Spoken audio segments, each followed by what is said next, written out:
It's just...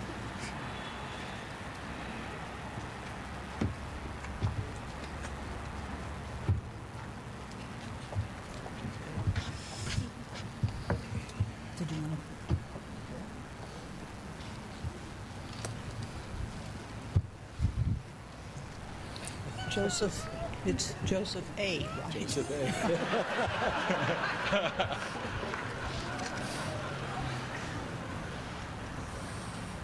I, Joseph A. Garcia, I, Joseph A. Garcia, do solemnly swear that I will support the Constitution of the United States I will support the Constitution of the United States and the Constitution of the State of Colorado, and the Constitution of the State of Colorado, and will faithfully perform the duties of the office of Lieutenant Governor of the State of Colorado, to which I am about to enter, so help me God. So help me God. Congratulations. Thank you. Congratulations.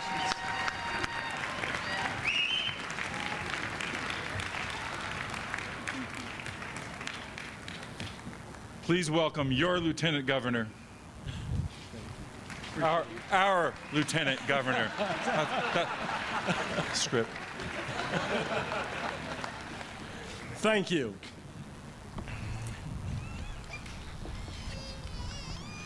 Good morning, and thank you.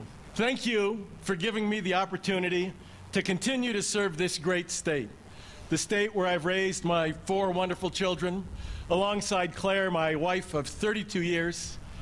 While I wouldn't be here without your votes, I would not be here without Claire, her constant support, her sacrifice, and her independent spirit that motivates me every day.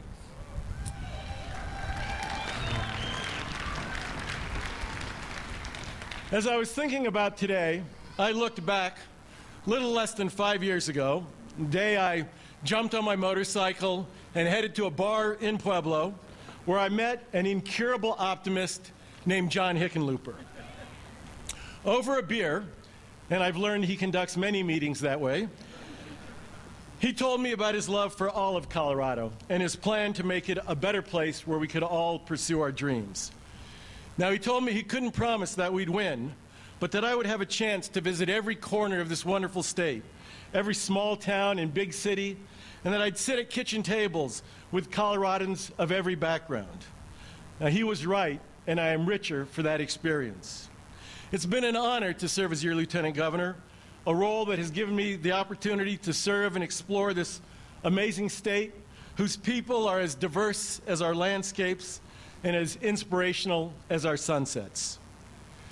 As Coloradans, we are transplants and we are natives. We are indigenous and we are the descendants of the early Hispanic settlers in the San Luis Valley. We're also highly educated recent arrivals who are building our innovative economy in places like Boulder and Loveland and Fort Collins. We're active duty and retired military in El Paso County, and we're ranchers in Yuma and Fort Morgan. We're confident civil rights leaders in West and North Denver, oil field workers in Weld County, and generations of mill workers in Pueblo. We're faith-driven conservatives and unabashed liberals. But when we come together, we do so as Coloradans, compassionate, resolute, and without labels. Now, I've seen that spirit among our Native people in my role as chair of the Colorado Commission on Indian Affairs. And we've honored, as a state, the tribal sovereignty by furthering our government-to-government relationships with tribal communities, and I want to thank our tribal leaders who honor us with their presence here today. I've also seen that spirit reflected in my role as the Executive Director of the Department of Higher Education, a role that has particular importance to me, as I've felt the overwhelmingly positive impact that education has had on my own life and the life of my family. We know that education is a critical pathway to opportunity, mobility, and freedom, capable of feeding our dreams, our families, and our economy. Through education, we not only build and sustain our economy, we build and strengthen our civic and cultural institutions, and in doing so, we build and strengthen our democracy itself. Now, Frederick Douglass said, "It is easier to build strong children than to repair broken men." We know it is also less costly. With those guiding principles in mind, we created a new Office of Early Childhood, completely dedicated to investing in and supporting our kids' futures. We've added thousands of new preschool slots to reach our neediest youngsters, and we've engaged our generous nonprofit community in dozens of partnerships to fund and improve early childhood education. To improve early literacy, we passed the READ Act and launched new programs that bring together volunteers and community partners, and we put hundreds of thousands of books into our youngest children's hands. We substantially increased our commitment to need-based financial aid, and after 8 unsuccessful attempts, we signed the Asset Bill into law, ensuring that hardworking but undocumented students who have spent their lives studying in Colorado can attend our colleges and universities.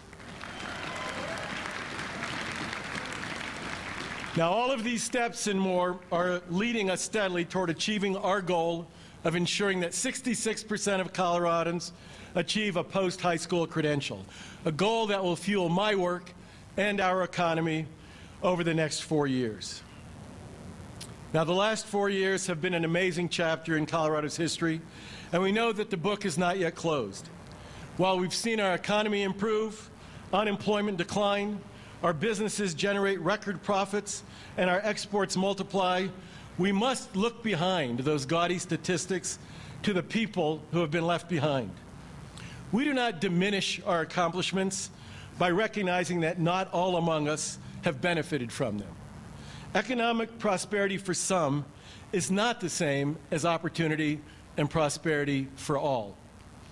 We see this most acutely in our educational attainment gap, as too many minority, low-income, and rural students fail to earn that much-coveted workforce credential, but also in the unemployment rates and lack of investment in some rural communities, in communities of color, and in neighborhoods that have been left behind for too long.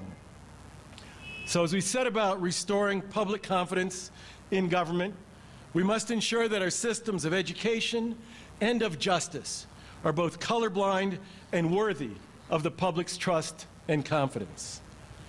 Under the governor's leadership and with the incredible commitment of our entire General Assembly and our citizens, we're closing one chapter and beginning another, one full of hope and possibility. We've restored our economy and reinvested in our schools. We faced historic adversity, and we've come through it together as Coloradans. But we must also steel ourselves for the challenges that lie ahead. So as I look out this morning on the glorious vista that is Colorado, I am reminded of the final words of Nelson Mandela's autobiography. He wrote, "I have walked that long road to freedom, but I have discovered the secret that after climbing a great hill, one only finds there are still many more hills to climb."